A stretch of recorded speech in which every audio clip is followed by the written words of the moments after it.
as a player, what is it like to like, you know, be like, you're like a symbol, you know, of sports, you know, like you're the biggest thing in the business. You're like an icon, and then when you retire, you know, like, what are the feelings that you're left with? It's a long drop. It's a quick drop.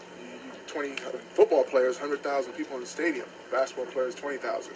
But you play every weekend.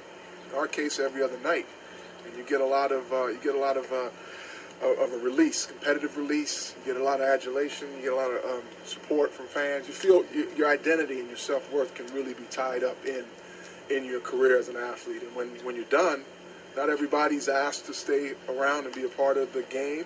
Some people are left having to find out what life really is like from day to day, 9 to 5, out here, in the real world where we're not so sheltered, we're not so coddled and spoiled.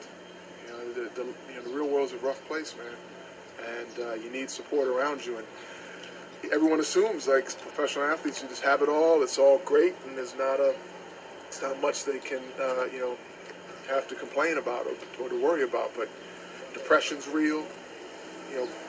People have real problems, man. You heard he's a father, has 3 kids or 4 kids, had an ex-wife, so he was married and went through that. So, look, man, at the end of the day, he shot himself in the chest, which is the heart, and a lot of people die of a broken heart, man, when you leave the game, and it may not happen right away, but you're saying goodbye to your life that you knew for so long, and never the same again.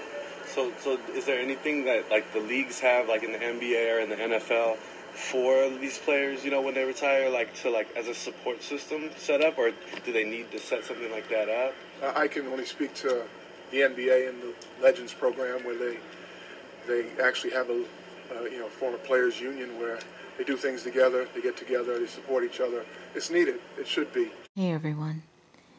Is it the fame, or is it the lack of fame, the missing of fame, that will drive some celebrities crazy? You just heard Rick Fox, and he was talking about this football player who just recently shot himself.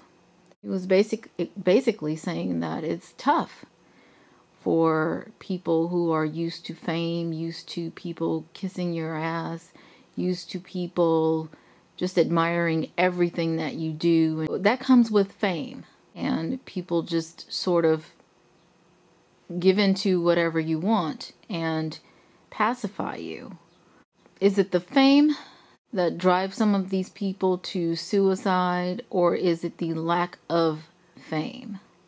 I mean, take a look at Lindsay Lohan, a perfect example of somebody who is famous.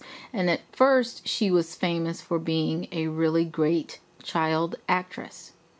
Now she's just famous for being a train wreck.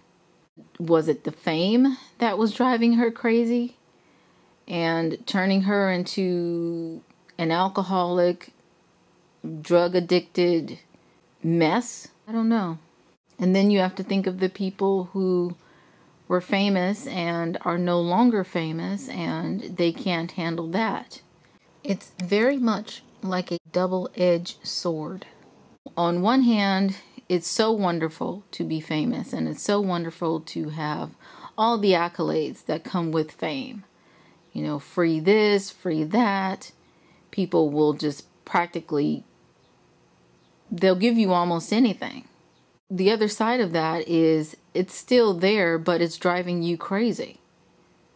You have so many people in your face every day. You have so many different people chasing you, even stalking you, as in the case of so many celebrities like Halle Berry, Paris Hilton, and the list goes on, where they've had to get restraining orders against people to keep them away from them simply because they are famous. So to me, it seems like a double-edged sword. It's not one that I would ever want for myself. I'd rather be behind the camera and still get the money that these people get, because a lot of them make a lot of money. However, for me personally, I'd rather not have the fame. But you guys let me know what you think. What's driving these celebrities crazy? Is it the fame, or is it the lack of fame? Can fame be a double-edged sword? Or is it all in how you accept fame?